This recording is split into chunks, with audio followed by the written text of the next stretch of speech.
In a hadith that Ibn Abbas, and Ibn Abbas was a young boy. He was about your age. Most of you in here, he was about your age when he was learning from the Prophet ﷺ. Some of the boys from the Quraysh and Ansar said to Ibn Abbas, come play with us. He said, no, I want to go sit and listen to the Prophet ﷺ. And they said, oh, there's plenty of Sahaba doing that and they're all learning. And he said, but they're going to die, and then who will be knowledgeable? And so they went and played, and Ibn Abbas went to learn. Later on, the boys said when they saw Ibn Abbas become a scholar and people honored him and people sat at his feet, they regretted the time they wasted when they were young people at the same age of Ibn Abbas radiallahu anhu. Ibn Abbas relates a hadith that the Prophet ﷺ said, اغتنم خمسا قبل خمس. اغتنم خمسا قبل خمس. غنيمة يغنم means to benefit from something. Ghanima is like something you get from struggle. You struggle and you get the rewards of your struggle, is like what they call in English booty, like some type of anfal. So he said benefit from 5 things before 5 things. The first one he said, shababaka qabla harimika. Your youth before your old age. Who can tell me how long shabab lasts? Right there. Good. That's 40 years old. From the age you're in now, you're in the shabab, until you're 40, you have strength that you don't have after 40. It begins to diminish because life is what they call in English curvilinear. In Arabic, muqawwas. You begin here, you get stronger, stronger, stronger, hatta balagha ashuddahu. You know, he reaches his strong point, balagha arba'ina. When he reaches 40, he's at his peak. It's downhill from there. And then you begin kuhula. And then shaykhuha. Shaykhuha, you know, za'amatni shaykhan, what is to be shaykhan? Innama shaykhu man yadbu dabiba. A man proposed to a woman. She said, you're too old, you're shaykh. He said, she claims I'm an old man, but I'm not. A shaykh is the one that walks around slowly. I still have some energy. Shaykhuha is the last phase. And then right before, the final phase is ajaz. Ajuz is after shaykhuha, you become ajuz. You can't do anything. So when you have your youth, it's a great blessing. Do you know what shabbat an-nar means? Shabbat an-nar?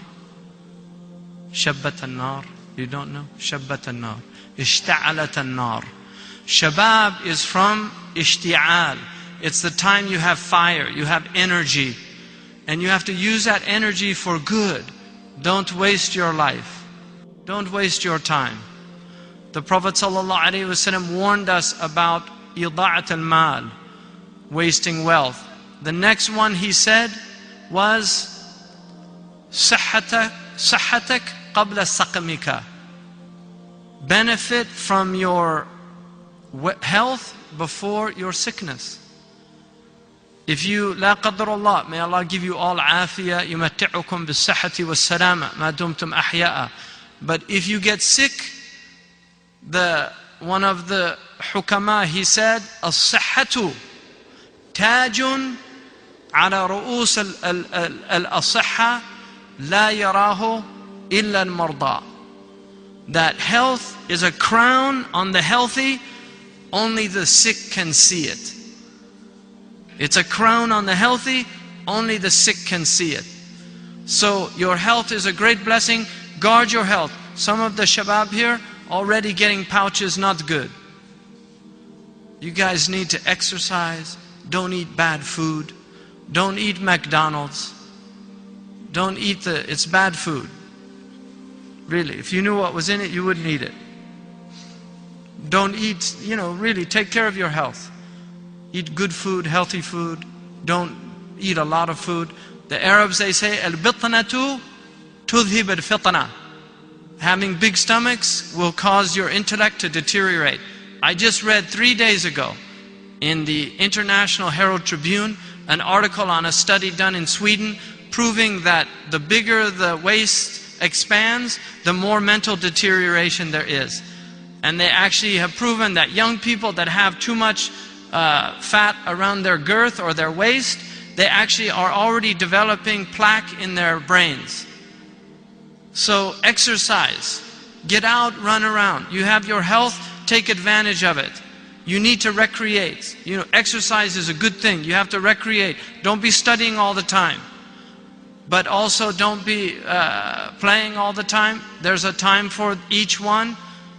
Right now you have to have balanced life. And then he said, sallallahu alaihi wasallam, he said to benefit from your malaka qabla faqrika. Benefit from your wealth before your poverty. Some of you are given allowances. Don't squander your allowances. Use them for intelligent things. As you get older, you see a lot of people waste their money. Wallahi, I was just in Mecca and Medina, and the amount of food that is wasted from people in those hotels. They go to the buffet and they pile their plate, and then they leave their plate at the table and like it's nothing. Israf. Kulu washrabu wala tusrifu. Eat and drink, but don't be wasteful. Don't be extravagant. Innahu la yuhibbul musrifin. Because God doesn't love people that are extravagant or wasteful. My wife and I, we took food every single time there was food left over. We took it down, and there were poor people on the streets of Mecca that were so happy to get the food. Don't think there's not people here in this country that if you brought them food, they wouldn't be happy that you gave them food. Wallahi. So really recognize the sacred trust of having blessings. Some of you come from wealthy families. Don't squander your parents' wealth. Utilize it on good things. There's orphans. You can pay $30 a month. My wife and I have an orphan in Indonesia. We get letters from this orphan. $30 a month, supporting an orphan. You can do that. Things, simple things that you can do at your age now. And then he said, فراغك قبل شغلك. اغتنم. Utilize your free time before you're preoccupied. You're young people now, you have a lot of free time. You have a lot of free time. You're young people, but your free time is going to be lost. You won't have it forever. You'll get preoccupied. Sayyidina Umar said, تَفَقَّهُ قَبْلَ أَن تَسُودُ. Learn fiqh. Learn how to live before you're in positions of authority. We have ministers in many countries now, not just Muslim countries. In the West, you know Dan Quayle, he was a vice president in the United States. He misspelled potato. It's a famous story. He wasn't very bright. You know what he said when he got elected vice president? If I knew I would have got this far, I would have studied harder in school. You don't want people in positions of power that are not educated. You don't want doctors that didn't study hard. We have doctors now that cheat on their examinations. They go to school, they don't study, they cheat. Now how is that going to be when you go to get surgery and the doctor doesn't know what he's doing? And that's why the number 4 cause of death in the United States is from doctors' mistakes. Number 4, according to the Journal of American Medical Association, the number 4 cause of death in the United States is iatrogenic diseases, doctor-induced diseases, misdiagnoses, giving medicines people don't need, mistakes they make in treating the patients. You don't want doctors like that. You want doctors that know what they're doing, that studied hard. You know what they call a graduate from a medical school who got D's all the way through when he graduates? They call him doctor. And he might be your doctor. So you don't want to be that type of person because you have a trust to so benefit from your time. Don't waste your time. And then he said, وَحَيَاتَكَ قَبْلَ مَمَاتِكَ. Benefit from your life before your death. You have a short time here. You don't know how long it is. Maybe 20 years, 30, 40, 50. Maximum, you're going to go maybe 100 more years, maximum. 120, people don't live beyond that. Very rare. for somebody to exceed 120. Most people now, average death is between 60 and 70 years globally. The Prophet said, أعمار أمتي ما بين 60 و70. It's a miracle of the Prophet, because he said the lifespan of people after my religion starts until the end of time will be between 60 and 70 years. That's a miracle of the Prophet ﷺ, that he didn't need to do statistical studies to find out the mean, the median, and the average lifespan. Allah told him how long people were going to live for his ummah, which means Muslim and non-Muslim, because it includes everybody after his message. So he said, أعمار أمتي ما بين 60 و70. So most of us will live between 60 and 70 years. It's a limited amount of time. My suggestion to you, don't watch television except maybe on the weekend, and then watch things that are worthwhile. I wouldn't just watch waste things. If it's a film that has some good meaning or something useful, or there's a lot of interesting National Geographic and other programs that you can benefit from. Some of the programs that use good Arabic, you can learn Arabic. So there's even some of the cartoons and things are using Fusha, that you can benefit from that. But don't waste a lot of time doing that. I wouldn't watch television during the week, because you have to study. And then the time that you're not studying, instead of watching television, you should be out kicking a ball around, getting some exercise, exercising your body, visiting your friends, doing intelligent things with your friends. These are the things that you should be preoccupying yourselves with. And I'll finish with a story I told the girls, all right? Because it's useful for you as well. There were three fish in a lake. One fish was brilliant. The other fish was intelligent. And the third fish was ahmaq. Samakun ahmaq. A stupid fish. All right? And one day, the lake wasn't big. One day a fisherman came and he started casting his net. So the intelligent fish, the brilliant one, he said, it's time to head for the sea, because the lake is too small and we'll get caught in the net eventually. So he left, went to the river, down to the sea. The smart one, he said, that's the most intelligent fish in the lake, and if he's heading for the sea, I'm going to head for the sea. The stupid one said to him, it's a long journey to the sea, and it's a big lake, small net. We should just stay here, enjoy what we have. Nothing much has changed. He disagreed, he took off for the sea. So the third one, the stupid fish, he got caught in the net. And then the fisherman took him out and he was frying him. And in the frying pan, as he was frying, he said, if I ever get back to the lake, I'm heading for the sea. Okay? So, don't be like that last fish. Life is a journey to the ocean. You're not meant to just stay in your limited understanding. Expand your mind. You don't get trapped in the trivialities of, in safasif al-umur, the Arabs call it, low things. Terbisu iblis. Don't let these dark forces pull you away from your higher calling. To be productive, intelligent, human being that actually has something to add to the world, and you're not just filling space. Too many people filling space and not benefiting others. All right? In terms of the parents, I hope you take seriously the advice about television. Television's a major problem. These games are a major problem. You should read some of the studies about it. PlayStation Nation is a good book to read about serious studies that have been done about the negative effects that these games actually have on neuroplasticity, on attention deficit disorder. There's a lot of work that's been done in this area. Obviously, it's not published because the same companies that own the newspapers, right, own the shares in Nintendo stocks, right? Really. There was a book written in 1958 called The Evil Eye, which took me a long time to find. I read about it as a source book in another book. I found a copy in Australia on the internet because it wasn't ever reproduced. This book had documented research from the 1950s about the negative effects on television on children that were done, serious scientific studies. One of the studies that was done found that small children will not watch real-time television. They get bored. So a 3, 4, 5-year-old, they won't watch a movie like regular people. They just get bored.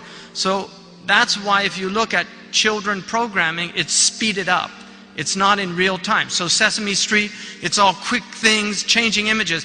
Now we have the MTV phenomenon, which is children that grew up on that type of programming cannot watch normal films. If you watch a film from the 1950s, they're very slow. If you watch them from the 40s, they're very slow. They're driven by dialogue, not by movement. Now, all the films are driven by quick moving, car crashes, bombs exploding. It's all stimulation. Because young people can't watch. If you watch plots like Crash, older people that watch those films can't even keep up because it's just too fast for them. This is what's happening. And then we have attention deficit disorder is a major problem in the developed nations, and increasingly a problem in other places. 1 out of every 58 males in the United States of America is now diagnosed with autism. Tawahud. 1 out of 58. It's a disease that wasn't even identified until the 50s. And very handful of people. Now, since the 1980s, there have been a massive explosion of Asperger's disease, autism, and you're starting to see autism now in the Arab countries. Children are overstimulated, they're becoming hyperactive because you're putting them in front of all these interactive things, so they can't sit in a classroom without fidgeting and getting completely their train of thought is lost. They can't concentrate for long periods of time. They won't be able to read books. A book like the Brothers Karamazov in English literature is a long book. There's a lot of plot changes. There's a lot of characters that you have to keep in mind. If you've ever read Russian literature, you have to memorize several names to keep up with what's going on. And some of the characters have 3 or 4 different names. You won't have students that are able to read that. They won't be able to read the great literature of the Arabs, Mutanabbi, Badi'u Zaman al-Hamadani, al-Hariri, Ibn Muqaffa. They won't be able to read the Hamasa, Ibn Mubarrad, any of these things, because it takes directed thought to do that. So there's a massive responsibility now, and you can't just be like sheep that kind of accept everything that happens and just, يعني خلاص. So a lot of these things are not progress. They're quite the opposite. There's a study going on right now. It's a major long-term study on the effects of cellular phones. But the American Association of Pediatric Physicians says that children, before their skulls are developed, shouldn't be using cell phones because the skull is too thin and the radiation is reaching their brain at higher levels. We don't know if they're going to have tumors in 10, 15, 20 years because this is a guinea pig generation. And we have something which is called the cautionary protocol. The cautionary protocol, which is used by Europeans and Canadians, and the Americans just because of our kind of capitalistic enterprise and stupidity, refuse to follow that cautionary principle. The cautionary principle states, if you're unsure about the harmful effects of something, then you should have precautionary measures before you actually do it until you find out whether or not it's harmful. If in the volcano in Europe, that was based on the precautionary principle because the Europeans practiced that. A lot of the American commentators were saying they should have let the airplanes fly, but the Europeans were saying no, we don't want to risk airplanes crashing and people dying because we're not sure the effects of these the volcanic ash is going to have on these airplanes yet. That's intelligence. It's intelligence. خُذُوا حِذْرَكُمْ. Be precautious. So you have to really think about what's happening because you're going to have problems with your children before you know it if you don't. And in Korea now they're thinking about banning broadband after 10 o'clock because so many of the Korean children are addicted to these video games and they're flunking out in school, having major problems. These are social problems that are going on all over the planet, and they're new social problems and they're not being addressed intelligently. And a lot of the parents are completely ignorant about